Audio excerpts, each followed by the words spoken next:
All right, last but not least, crisis communication.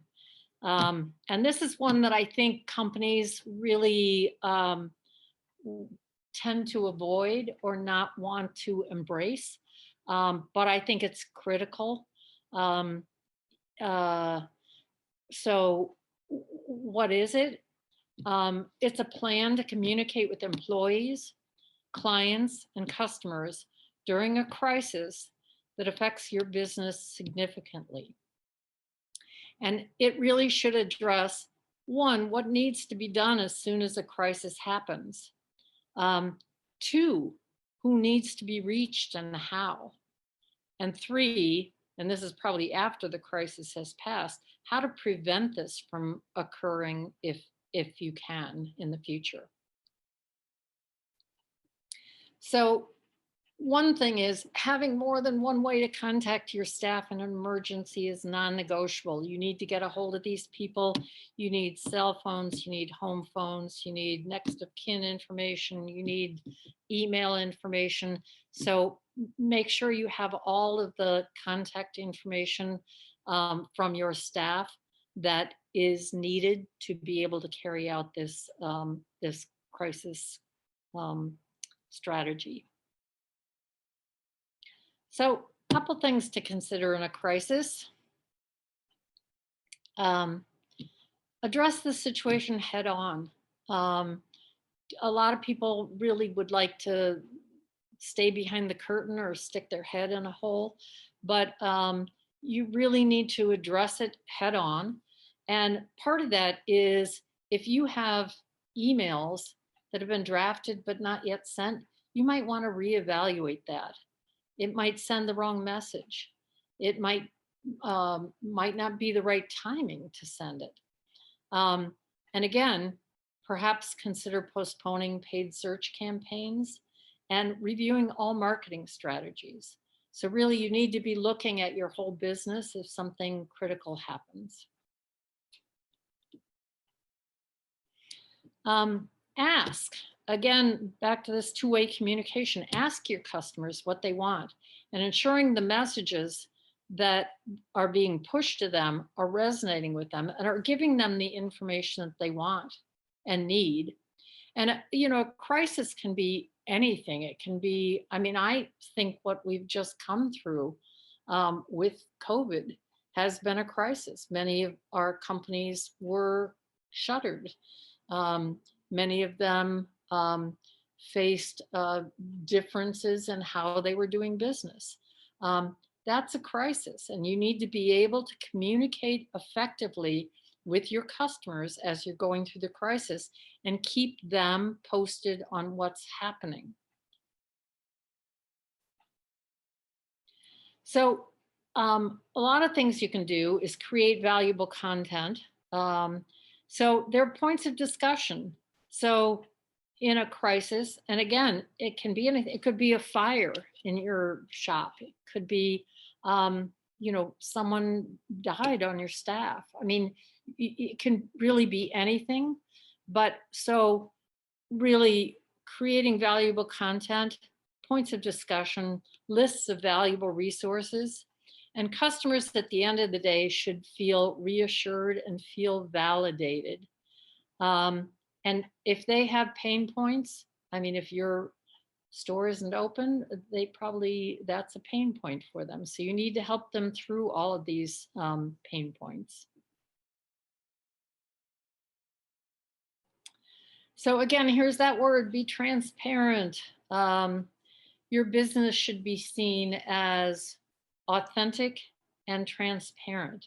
And again, customers can tell if you're hiding something. So don't hide. You may not have all of the information that they need at this point in time, but give them the information that you have and be, again, transparent and honest with them. You can reach your customers on social media and give them, again, honest updates. Here's what's happening. Here's what we know. Here's what we don't know. Here's when we expect to know. If the business is temporarily closed, you need to keep customers updated on expected opening dates. I know that was particularly challenging in this last crisis we're coming out of, the COVID crisis, because we just didn't know. But give them the information that you have when you have it, and share whatever information you have with them. And again, keep customers updated on any change in services due to the crisis. You may be, maybe people were doing things online instead of in person. That's important for customers to know. And you can keep them updated just by following your crisis plan. And thanking your customers. Again, this appreciated and recognized, make sure they feel appreciated, especially during this time, because their ongoing support for you in a time of crisis will mean a lot to you.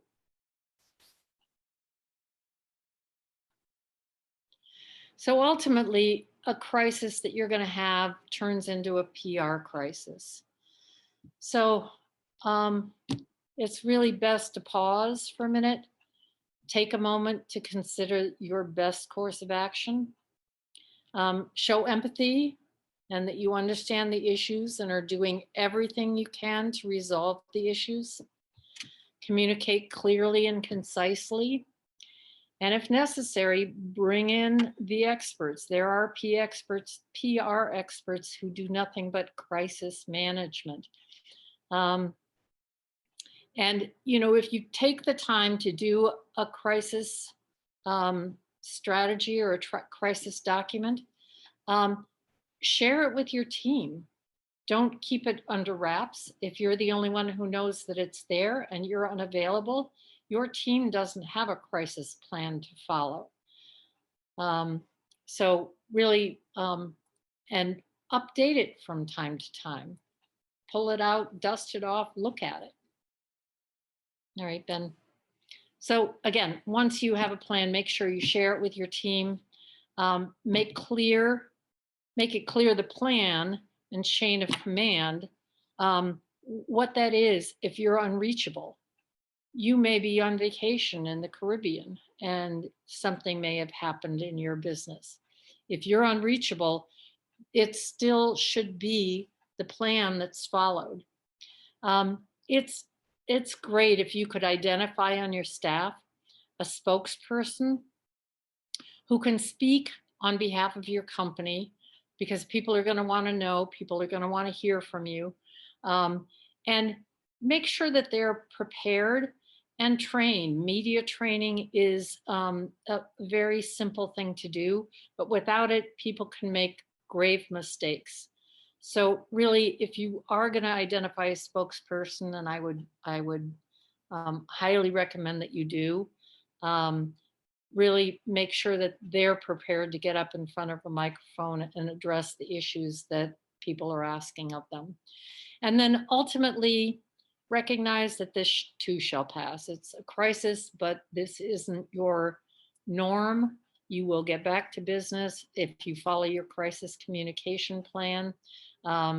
You have a blueprint for getting to the other side of it.